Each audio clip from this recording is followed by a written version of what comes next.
to have our Bible.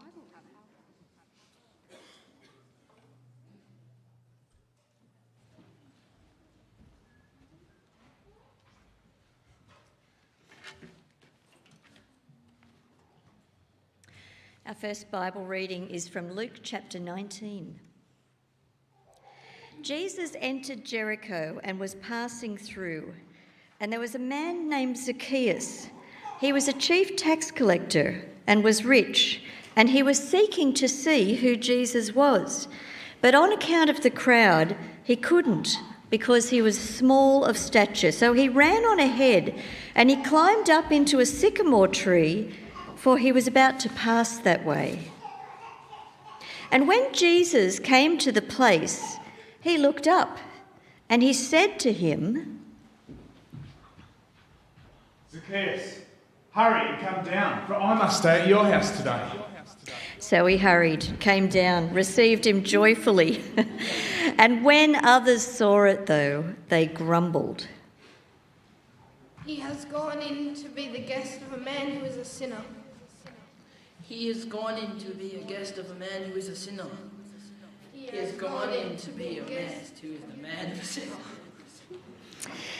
And Zacchaeus stood, and he said to the Lord, Behold, Lord, the half of my goods I give to the poor. And if I have defrauded anyone of anything, I restore it fourfold. And Jesus said to him, Today salvation has come to this house, since he is also a son of Abraham. For the Son of Man came to seek and to save the lost. Thank you, friends. And John Broadbent's going to come and do our second Bible reading now. If there's people here that I haven't met before, let me introduce myself as John comes up. I'm the Reverend Tracy Lowerson. It's my great privilege to lead the church here. Thank you all for being here in the midst of our, pandemic. Welcome to those who are viewing from home as well. It's great to have you with us as well. Thank you, John.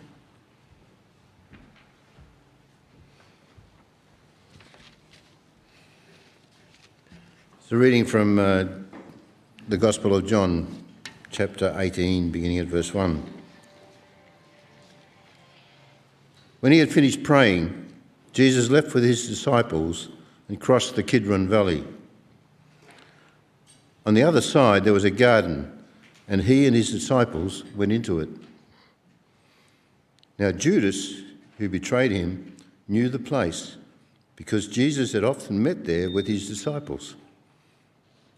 So Judas came to the garden, guiding a detachment of soldiers and some officials from the chief priests and the Pharisees. They were carrying torches, lanterns, and weapons. Jesus, knowing all that was going to happen to him, went out and asked them, "Who is it you want?" "Jesus of Nazareth," they replied. "I am he," Jesus said. And Judas the traitor was standing there with them. When Jesus said, "I am he," they drew back and fell to the ground. Again he asked them, "Who is it you want?" "Jesus of Nazareth," they said.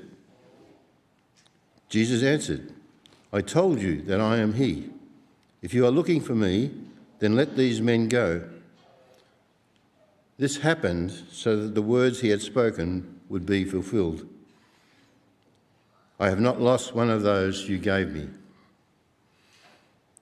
Then Simon Peter, who had a sword, drew it and struck the high priest's servant, cutting off his right ear. The servant's name was Malchus. Jesus commanded Peter, "Put your sword away. Shall I not drink the cup the Father has given me?" Then the detachment of soldiers with its commander and the Jewish officials arrested Jesus. They bound him and brought him first to Annas, who was the father-in-law of Caiaphas, the high priest that year. Caiaphas was the one who had advised the Jewish leaders that it would be good if one man died for the people. Simon Peter and another disciple were following Jesus. Because this disciple was known to the high priest, he went with Jesus into the high priest's courtyard. But Peter had to wait outside at the door. The other disciple, who was known to the high priest, came back, spoke to the servant girl on duty there, and brought Peter in. "You aren't one of this man's disciples too, are you?" she asked Peter. He replied, "I am not." It was cold, and the servants and officials stood around a fire they had made to keep warm. Peter also was standing with them, warming himself. Meanwhile, the high priest questioned Jesus about his disciples and his teaching. "I have spoken openly to the world," Jesus replied. "I always taught in synagogues or at the temple, where all the Jews come together. I said nothing in secret. Why question me? Ask those who heard me. Surely they know what I said." When Jesus said this, one of the officials nearby slapped him in the face. "Is this the way you answer the high priest?" he demanded. "If I said something wrong," Jesus replied, "testify as to what is wrong. But if I spoke the truth, why did you strike me?" Then Anna sent him bound to Caiaphas, the high priest. Meanwhile, Simon Peter was still standing there warming himself. So they asked him, "You aren't one of his disciples too, are you?" He denied it, saying, "I am not." One of the high priest's servants, a relative of the man whose ear Peter had cut off, challenged him. "Didn't I see you with him in the garden?" Again Peter denied it, and at that moment a rooster began to crow. This is the word of the Lord.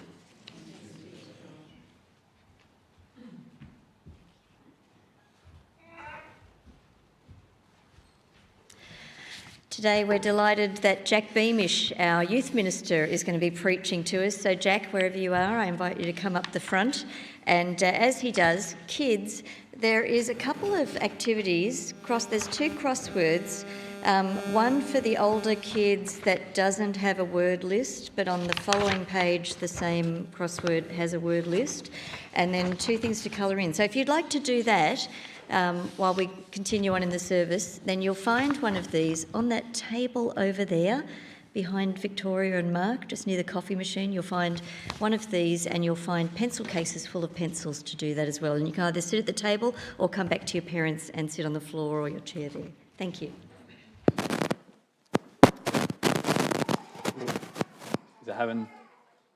Is it all right? It's not making too much noise? No? All right, no worries. Let me just do some things quickly. Well, good morning, everyone. I'm Jack. I'm the youth minister here at Warragul Anglican. And I wanted to start. I was in a dilemma this morning with how I started. I wasn't here last weekend because I was at the Formula One down in Melbourne, and as I was preparing for this weekend, or this week, I was thinking, I really want to find a way of kind of opening with some reference to that, or some kind of joke, or something that references cars and motorsport, because that's what I was doing last weekend and I really loved it. But the truth is, I've got nothing. I don't have anything. So that's that. So we're approaching the end of our Jesus Skeptic series. We've been doing it the last couple of weeks in the lead up during Lent. And today we're looking at Jesus as Saviour, or another way of putting it, Jesus, the friend of sinners, which is our theme today. We've heard the story of Zacchaeus already, and today I'm going to be looking at two kind of points from that passage about how Jesus befriends sinners and how he seeks the lost. So, what does it mean when we think of Jesus, the friend of sinners? What does that really mean? I was doing some reading on that phrase and the way it's been used by Christians. It's not a brand new phrase by any means. And I stumbled across, you always kind of find a few blog posts, a few kind of things, videos and things like that. And I found a few ones that were interesting diving into kind of that topic, but I made a poor decision. right? And you can probably guess what the poor decision is. And that is, I was reading the blog post, oh yeah, this is good, and I scrolled down, right? And what happens when you scroll down? You get to the comments, right? And the comments, it's usually a bad decision on more or less any topic, but unfortunately, even Christian topics, the comment section, it tends to be filled with just nitpicking, semantics, kind of picking out particular theological issues. Oh, you use this word, that's not true. Oh, I don't like it. And so in this case, I was reading about Jesus, the friend of sinners, and someone went, oh, no, that's not, I can't approve. And they wrote this really long, it was like an essay almost. It was very, very long. And they were upset at the phrase. And because in their mind, if Jesus was a friend of sinners, it means that he tacitly approves of the sin, right? That he's alongside them in the sin. He's kind of partaking. Is it still sounding weird, Michael? It is. Let's. Yep. I'll leave this on, but just mute me. How's this sound? Much better. You don't have to deal with the rustling. It's funny, you can't hear it up on stage, so I'm like, oh, it sounds great. All right. So I was reading the comment, and it goes into Jesus would never partake. He would never be the friend of sinners. He would never partake in those activities, right? And I have a rule for myself, and I'm sure lots of you do, because I think it's probably the right rule to have. My rule is I never engage in those kind of debates or comments or whatever. You see them, and I just go hands off. I'm not gonna get involved at all. I'm not gonna say anything, even if what I'm saying might be helpful, might be true, or more or less whatever it is. I'll just go, you know what? It's not going to be helpful to just have an argument about this. And so I didn't say anything, and I wouldn't. But kind of it shaped some of my thinking for today, and you could almost imagine some of what we'll think about today is a bit of a response to that idea that Jesus could never be the friend of sinners because he's Jesus. He can't be there in sin. So in continuation with our Jesus Skeptic series, if you haven't been here for the last couple of weeks, each week we've been talking about it in relation to someone, in relation to a person. Not a real person, but someone that's grounded in reality, and how that person might respond or how that person might engage with Jesus. And so today the person that I've invented, or that I'll introduce you to, I guess, he's a man in his early 30s. His name's Malchus, but his name isn't really that relevant. He's not married and he doesn't have children. He's a partner at a law firm, and the truth is he earns a good income. He earns quite a significant income, but he's not married, and so he doesn't have any children, and so he has a lot of disposable income. You can kind of imagine then what his lifestyle would be like. His lifestyle essentially revolves around working hard during the week, and then followed by weekend comes, Saturday night, hitting the bars with work colleagues, rinse and repeat. That's kind of his life. Marcus, he's done a lot in his life that deep down he probably regrets, and he probably regrets it quite a lot. But when those things come up socially, when someone reminds him, hey, what about this? He just writes them off and he goes, no, you know what, they were part of the journey. They were things that were essential to him becoming who he is today. He has friends, but he also feels like not many people kind of truly know who he is. He's long had the feeling in the back of his mind, Marcus has, that there might be more to life than his lifestyle of working hard and then partying on the weekend. There might be more than that. But on the surface, he doesn't engage with faith or church, because to him, if you'd asked him, church is filled with people that are holier than thou, right? At least that's what he claims the reason is. On a deeper level, he might fear that he's too far gone to be accepted, both by anyone in the church or by Jesus himself. So now that we've been introduced to him, we'll leave him in the waiting room. I like to imagine that's the waiting room. He's sitting there. We'll return to him a bit later. But right now, I'd like us to return to Luke 19, the story of Zacchaeus. And thanks to Tracy, Sven, Scott and the boys, did a fantastic job of dramatically retelling it. So I won't retell the story now. I've just heard it. There was one thing though, and I mentioned this to Tracy during the week and she wasn't familiar with it. Does anyone know the song? That classic, the kids song? I kind of wish Zacchaeus was a wee little man was... No, there's only if... That's all right. That was a classic song I remember growing up. it's funny, and thinking about that song, or just the story of Zacchaeus, there's this kind of tricky thing with Zacchaeus, because it's only there briefly, right? It mentions that he was short, because that's the whole reason he climbs the tree. So it's not really a major part of his salvation. But the emphasis often when we tell the story is on his height, because there's this kind of comedy to his height. You kind of imagine him. It's like the villain, the classic villain in a film that's like really short and is angry and mad. Like it's like if you think about like Shrek, Lord Farquaad in Shrek, the angry little guy, or maybe I shouldn't mention this one, Mini-Me from Austin Powers, any Austin Powers, like they're really short, but there's like comedy in their height. But the truth is with Zacchaeus, the comedy to his height, or at least the light-hearted nature to, he's a wee little man, that element to the story, he runs a risk of minimising how severe Zacchaeus' sin was.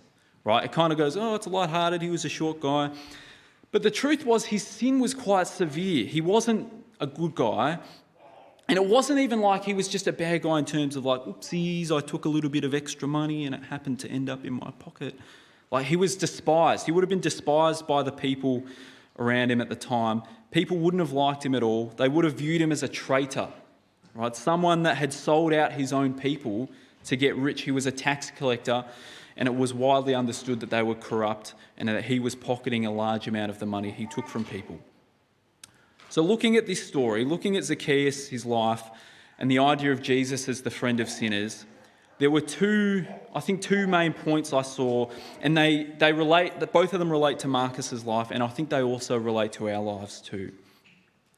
The first point, I was thinking about how to structure these points. I wasn't sure which order to kind of go in here, but because they kind of jumps around a little bit. But here we go. The first point I want us to think about, it's in that final verse there, verse 10. If you've got the passage open, verse 10 of Luke 19. But the truth is, it happens much earlier in the passage, and it's the way Jesus seeks and strives after those who are lost, no matter how lost they might be categorised by people.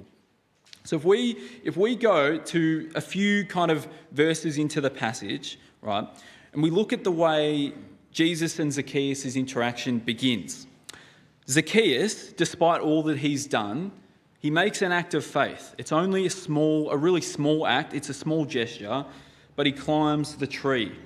He climbs the sycamore tree in order to get a better view of Jesus. So I've just kind of spent a bit of time going, Zacchaeus, he wasn't a good guy, but he did have that element to him that he went, actually, no, I'm going to climb the tree. He didn't steer clear and go, I don't want to be near this Jesus guy. He said, actually, no, I want to climb the tree. So he climbs the tree, but from there, what happens? What happened in the story?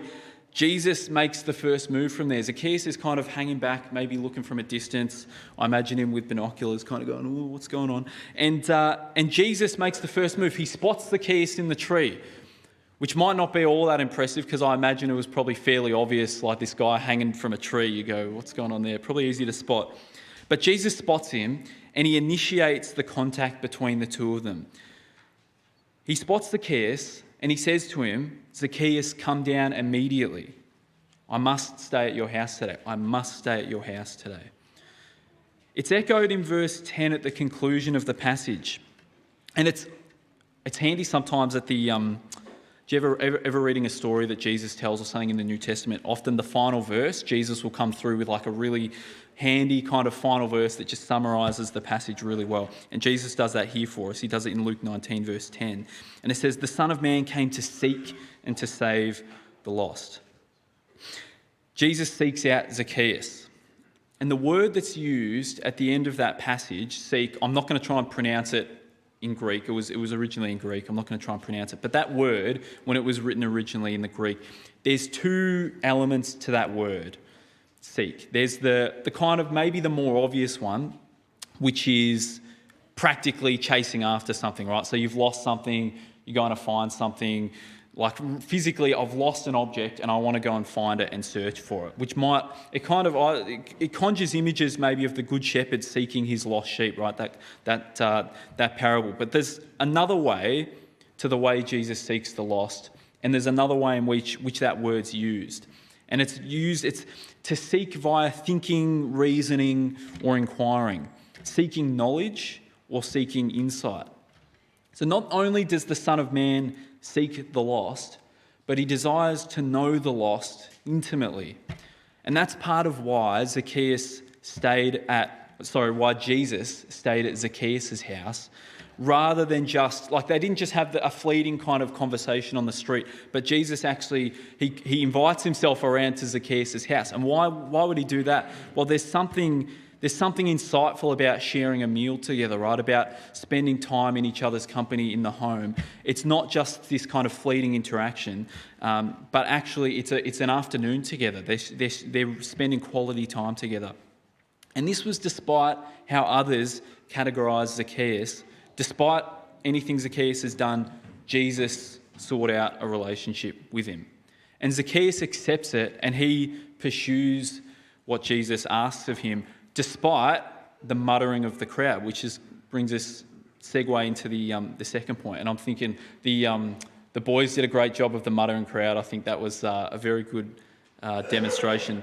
Because I think the second point, thinking about the passage, the second point's on the crowd themselves. It's interesting, and I kind of thought about it like it's the importance of kind of not being the muttering crowd, not being the muttering crowd. And what does that mean? What does the phrase? What would it mean, the muttering crowd? Well, in verse 7, we see the reaction of the crowd of people to Jesus entering Zacchaeus' home. It says, all the people saw this and began to mutter, he has gone to be the guest of a sinner. You can imagine the sideways glances, and they kind of went, hey, what's going on with Jesus? Why is he going to that guy's house? And it's bizarre. They would have, why is Jesus gone to be the guest of Zacchaeus? And I was thinking about that story and thinking about that verse, and another story came to mind for me when I was thinking about that. And it's about a fairly widely known public figure who came to faith in the last couple of years. And now, if you're a young person, you might be somewhat familiar with, or if you're on the youth group camp, you might be familiar with this. But I was thinking about Zacchaeus and the way Jesus sought out a friendship with him despite his sin. I was thinking about, right, and don't crucify me here. I was thinking about the rapper Kanye West, right? Some of you would have gone, oh, who's that? But others would have gone, yeah, I already knew he was saying that. So who's Kanye West, right? I don't know how many people are familiar with this with Kanye West, right? A few people, yeah, okay. So Kanye West is I should probably put a disclaimer, right, before I say anything. He's the man's no doubt on a journey like all of us are, and I don't know the content of his heart, so I'm not going to try and. If you disagree with what I might say, that's okay. That's all right. So for those that don't know, Kanye West makes rap music, right? He makes mostly rap music. And if I had to guess, I'm going to guess there's probably not heaps of rap music fans here today. I don't know. Maybe there are a few sleepers, but that's my guess. But I've got a confession to make. When I was younger, right, when I was about 15, maybe 14, 15, 16, I was a huge fan of Kanye West's music. I was just a huge fan. I remember I'd buy the CDs as soon as they came out. I'd buy the CDs, and looking back, I didn't even have a CD player. I didn't have a car. I'd just buy the CDs just so I had them. Like, okay. But why was I such a big fan? The truth was, a large part of the reason I was such a big fan was because liking his music in itself was almost an act of rebellion, right? His music, especially at that point, it was about as far as you could get from Christian music. It was pretty shocking. I can't recommend anyone goes and listens to it. When I was 15, he put an album out, and one of the lead singles on that album was literally titled "I Am a God." That was one of the songs, and he wasn't being ironic or anything. That was how he viewed himself. That was it. Essentially, it says right there all you kind of need to know about what this guy's character was like and what his music was like. But something really strange happened, and it shocked me. It was bizarre. 6 years after he put out that song titled "I Am a God," Kanye West, by his own confession, found God.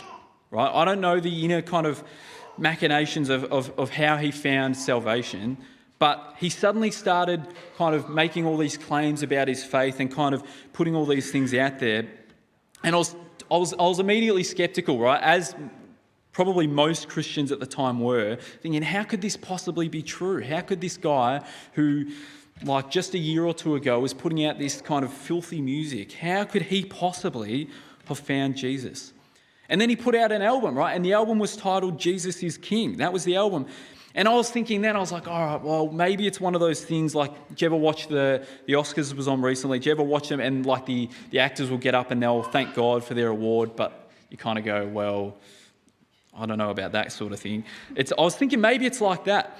But if you listen to the album, the lyrics on the album and the songs, they're totally edifying lyrics, right?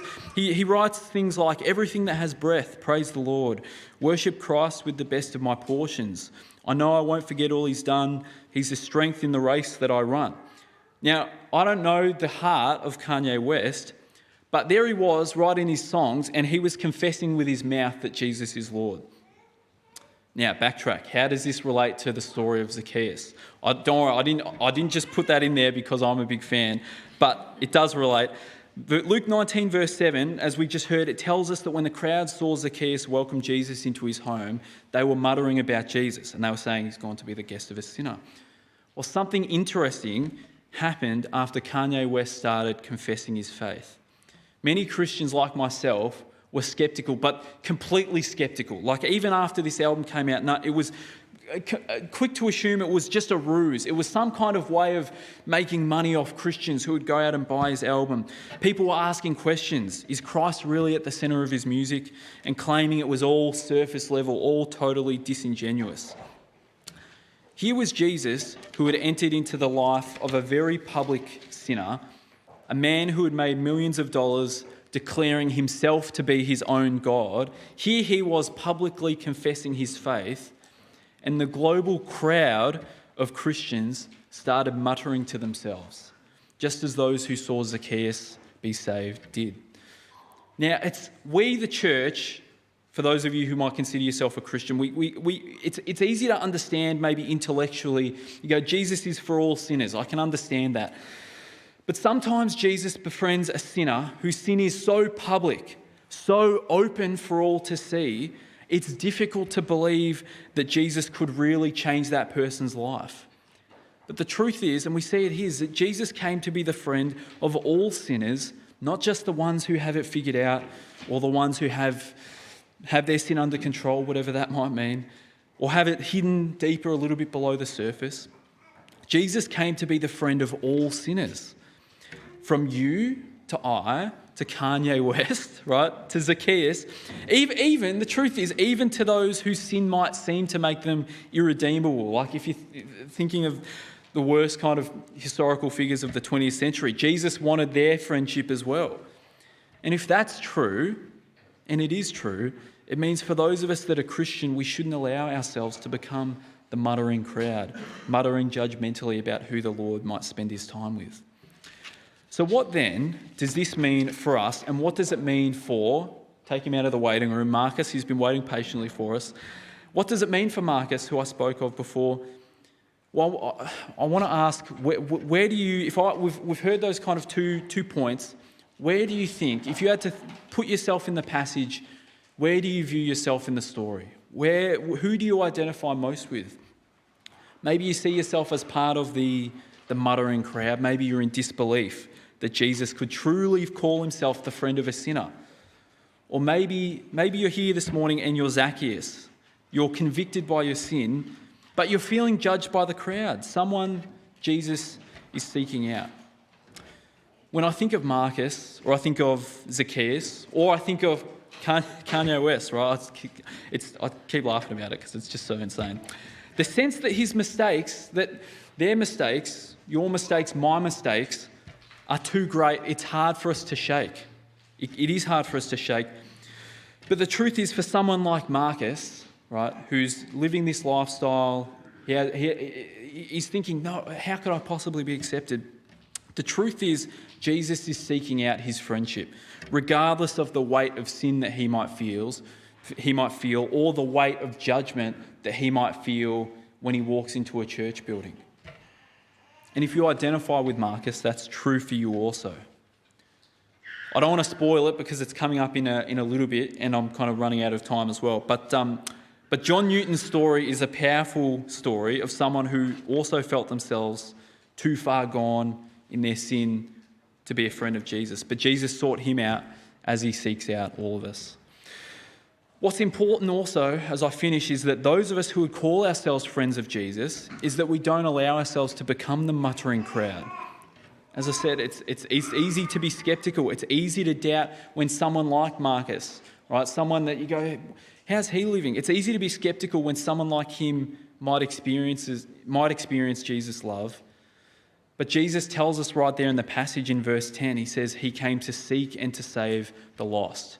We shouldn't doubt his ability to befriend those who are lost. Jesus, the friend of sinners. All right, I'll invite I think it's the band coming up now. Thanks, guys.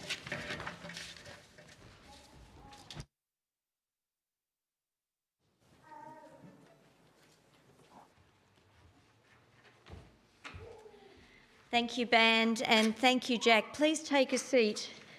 Jesus came to seek and to save the lost.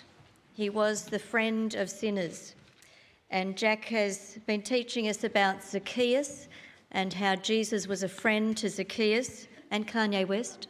We wanted to share a few stories of the difference that Jesus made in the lives of some people who were notorious for one reason or another. And the second person out of history that we want to talk about Jesus being a friend of, a person who appreciated what Jesus' death on the cross was for them, was a guy called John Newton, who wrote a hymn that we are all very familiar with, Amazing Grace, probably the best known hymn in the world. And got a few slides with images of John Newton. He wrote this hymn, Amazing Grace, and John Newton lived in the 1700s. He was born in 1725 in Wapping in London. He was the only child of a couple. His mum was called Elizabeth, and when he was just 6 years old, his mother died of tuberculosis. His father sent him away to boarding school for a couple of years, and when he returned, his father had a new wife. They had a few more children, but in his writings, he felt like he was pushed aside, and his dad had married this new lady and had children with her. When he was just 11 years old, he went to sea with his father, who was a shipmaster, and he sailed six voyages over about 6 years with his dad. And then his father retired, and Newton, at the age of 17, signed on with a merchant ship. So young to be doing all of these things. A year later, when he was just 18 years old, he was captured, and the phrase out of the history book says he was pressed into naval service. I don't know what it means, but it doesn't sound good. It sounds like he was obliged to do it. And so he started serving in the Royal British Navy. He became a midshipman, but at one point he tried to desert the Navy, and he was punished, demoted and flogged in front of 350 of his peers for trying to desert. He considered at the time, he wrote later, he considered murdering the captain who'd done that to him and killing himself, throwing himself overboard. But he didn't. Instead, he recovered. We'll have the next slide of John as a seaman. He recovered, and he was later transferred to a slave ship, a ship called the Pegasus. He didn't get on with the crew on that ship either, and they dumped him, and they left him with a slave dealer in West Africa, where he lived for 5 years. And on the next slide, thanks, on his tombstone, it actually says, John Newton, once an infidel and libertine, a servant of slaves in Africa. So he was a servant of slave trader and of slaves themselves. At one time he was in chains for 5 years. And he talks about this time as a time of great infidelity on his part. And later, though, In 1748, his father reached out to a friend. His father, who was retired, asked another shipman to try and find John Newton, and he was found. So at the age of 23, he was rescued through this contact of his father, and he travelled home on a ship called the Greyhound. Can we jump 2 slides to the ship? Thank you. It's not the ship, it's a ship. Okay, so he's on a ship called the Greyhound, and they have a really rough voyage back to England. They strike a really severe storm off the coast of Ireland, and the boat was about to sink. I think in his writings he said that at one point he ran up onto the deck to try and get control of the ship, and there was a guy running in front of him. The guy immediately in front of him gets swept off by waves and is never seen again. So it was a terrible, terrible storm, and Newton at this point prayed for God's mercy. Eventually the storm abated, and there was about another 4 weeks before they landed in London. And during this time, John Newton's life changed forever. He became a believer in the Lord Jesus Christ. He started to read his Bible and some other Christian literature which was on the boat. And by the time he reaches Britain on the 10th of March, 1748, this is the day that he marks for the rest of his life as the anniversary of the beginning of his friendship with God. At this point in his life, he gives up drinking, he gives up gambling, he gives up profanity, and he tries to work honestly. He continues to work for about another 6 years as a slave trader himself, but increasingly he feels that it's inhumane, and when you read about the records of the deaths on his ship, increasingly slaves survive when they're transported by John Newton, and so do the crew. Later in his life, he'll actually write a book about the slave trade and how dishonourable that it was. He decides to give it up altogether in 1775, and he moves to London and becomes, surprisingly, a tax collector. He has to find a new career, and he becomes a tax collector. But his faith grows and grows. He becomes a lay preacher, and he really wants to actually serve God full-time by leading a parish. And he's rejected time and time again. It takes about 6 years before he is accepted as a priest. He tries to get ordained in the Methodist Church. He tries it with the Independents. He tries it with the Presbyterians, and they all reject him. Eventually, a wealthy benefactor supports him, and one local Anglican bishop decides that he'll support him, and he's ordained in the Anglican Church. And his first church, we'll skip. Yeah, this is the vicarage at Olney, which is a church he served for about 16 years.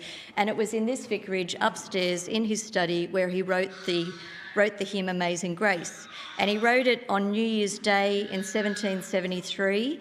The Bible reading that he was about to preach on that day was 1 Chronicles 17. It's King David towards the end of his life reflecting. He says, it's written in 1 Chronicles 17, "Who am I, Lord, that you have been kind to me and my house?" And so John Newton is preparing his sermon. He's reflecting on the kindness of God to him.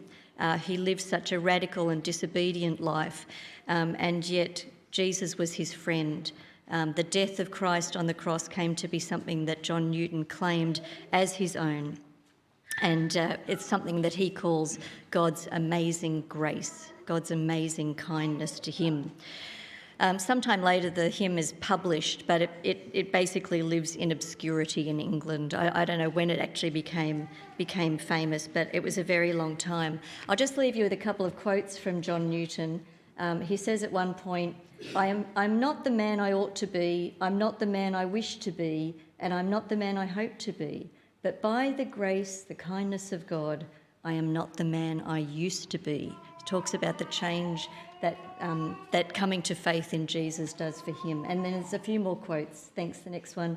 "Although my memory's fading, I remember two things very clearly. I am a great sinner, and Christ is a great saviour." And then one more, particularly pertinent for our readings today. "If I ever reach heaven, I expect to find three wonders there. First, to meet some that I had not thought to see there. Second, to miss some that I expected to see there. And third, the greatest wonder of all, to find myself there." The final picture, if we can have the final picture, this is a statue of him. I think it's from Olney. It was a wintry day when someone's taken a photo of it, so there's a bit of ice. But, you know, what a great testimony John Newton's life is for us. Whatever the particulars of our lives, may we all experience this grace of God and come to know the friendship of Jesus Christ. As John Newton puts it, amazing grace, undeserved kindness, how sweet the sound that saved a wretch like me. I once was lost, but now I'm found. I was blind, but now I see. We're going to listen to the lovely tune from that hymn before we have communion together.